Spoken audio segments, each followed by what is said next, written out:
Assalamualaikum warahmatullahi wabarakatuh.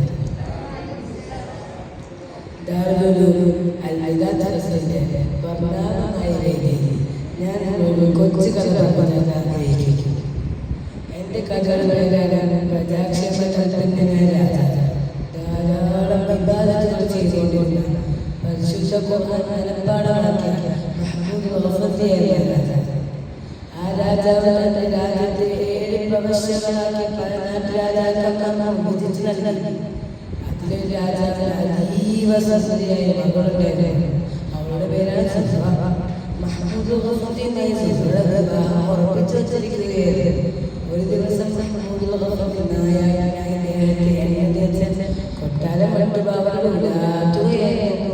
ഖുർആൻ പാരായണത്തിൽ അതീവ താല്പര്യം കാണിച്ച മഹ്മൂദ് ഗഫൂറിന്റെ അതാങ്ങൾ സദാ പറഞ്ഞുകൊണ്ടിരുന്നു. സൂറത്ത് ആൽ ഇംറാനിലെ 26-ാമത്തെ ആയത്ത് ഖുലില്ലാഹുമ്മ മാലികൽ മുൽക്കി തു'തിൽ മുൽക മൻ തശാ എന്നായത്തെത്തിയപ്പോൾ മഹ്മൂദ് ഗഫൂറിക്ക് ഒരു സംശയം. എല്ലാ അധികാരവും എടുക്കുന്നതിനും നൽകുന്നതും നീയാണ്. എൻ്റെ അധികാരം ഈ സെക്രട്ടറിനെ ഇല്ലാതാക്കാം. അപ്പോഴൊരു ഓടി ഓടി പറഞ്ഞു, മഹാരാജാവേ മഹാരാജാവേ, കൊട്ടാരത്തിൽ മുറ്റത്തൊരു പുലി. ഒരു പുലിയോ? മഹാരാജാവ് മുറ്റത്തെത്തി. വെള്ളം കഴിയുന്ന പുലി ഓടിക്കാൻ ശ്രമിച്ചു. പക്ഷേ പുലി മറക്കാൻ ശ്രമിച്ചില്ല. അവസാനം മഹ്മൂദ് ഗഫൂർ തൻ്റെ ഉള്ളിൽ വലിച്ചൂരി. പുലി പെട്ടെന്ന് ഓടി പിറകെ മഹ്മൂദ് ഗഫൂർ കുതിരപ്പുറത്തു. ഒടുവിൽ പുലി അപ്രതീക്ഷിതനായി അപ്പോൾ തന്നെ സുഹ്റ കൊട്ടാരത്തിൽ മോഷണം നടന്നിരിക്കുന്നു. സുഹ്റയുടെ വിവാഹാഭരണങ്ങൾ മോഷണം പോയത്. ഇതെന്റെ രാജാവ് ആരവിടെ 3 ദിവസത്തിനകം കള്ളനെ നമുക്ക് മുമ്പിൽ ഹാജരാകാനെന്ന് ബടബട കൽപ്പിച്ചു.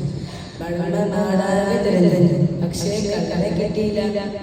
അവസാനം തലപോകുമെന്ന് പേടിച്ചു ബടബട കാടായി.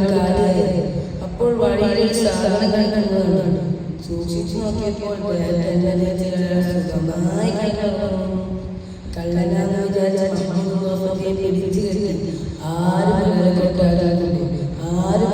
വിചാരിച്ചു 2 കൈകൾ വെട്ടിമാറ്റി വേദന കൊണ്ടും മന്ത്രമോന്ന സ്വരത്തിൽ തകർന്ന് ഖുർആൻ പാരായണം ചെയ്യുകയായിരുന്നു മഹ്മൂദ് ഗഫൂർ. ഖുർആൻ പാരായണത്തിൽ ആകൃഷ്ടയായ സുഹ്റ തൻ്റെ ഉസ്താദായി കിട്ടുവാൻ ആഗ്രഹിച്ചു. തൻ്റെ ഭാവി പരിണാമങ്ങളും അറിയാതെ ഖുർആൻ ക്ലാസ് ആരംഭിച്ചു. ഒരു ദിവസം ഖുർആൻ ക്ലാസ് നടന്നുകൊണ്ടിരിക്കുമ്പോൾ ഉസ്താദ് സൂറത്ത് ആൽ ഇംറാനിലെ 26-ാമത്തെ ആയത്ത് കൊടുത്തുകൊണ്ടിരിക്കുമ്പോൾ പെട്ടെന്ന് ഉസ്താദ് ബോധരഹിതനായി.